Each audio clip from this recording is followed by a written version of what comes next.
lentilles marocaines, bien sûr, hein, on est sur de la cuisine marocaine. Donc je choisis de le faire dans le Cookéo, donc beaucoup plus rapide. C'est pas une pub pour Cookéo, mais donc j'ai rien que le silence, un autocuiseur qui fait pas de bruit, c'est le top ça. Hein. Donc là je vais commencer par mettre un petit filet d'huile d'olive. Voilà. Je vais mettre une cuillère à soupe de sel, une pointe de cuillère à soupe de poivre blanc, une cuillère à soupe de curcuma.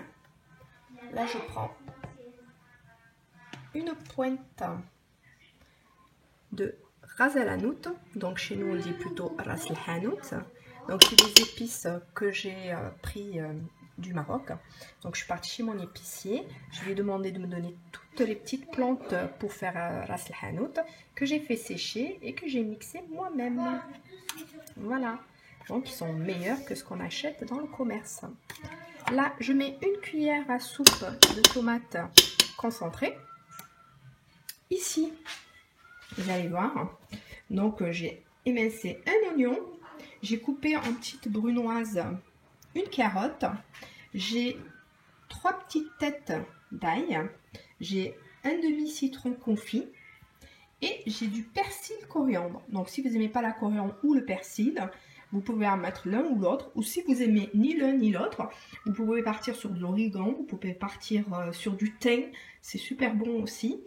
Donc ça reste à votre convenance de mettre un petit peu ce que vous voulez. Donc là, j'ai vraiment mis tout dans mon Cookéo. Je vais mettre 200 g de lentilles. Donc pour moi, j'ai pris des bio.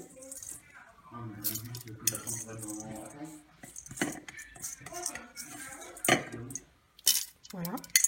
On mélange. Après, si vous n'aimez pas le ras el hanout, vous pouvez mettre du paprika doux pour un autre goût.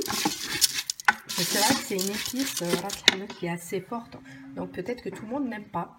Donc là, je vais mouiller avec 1 litre d'eau. Voilà.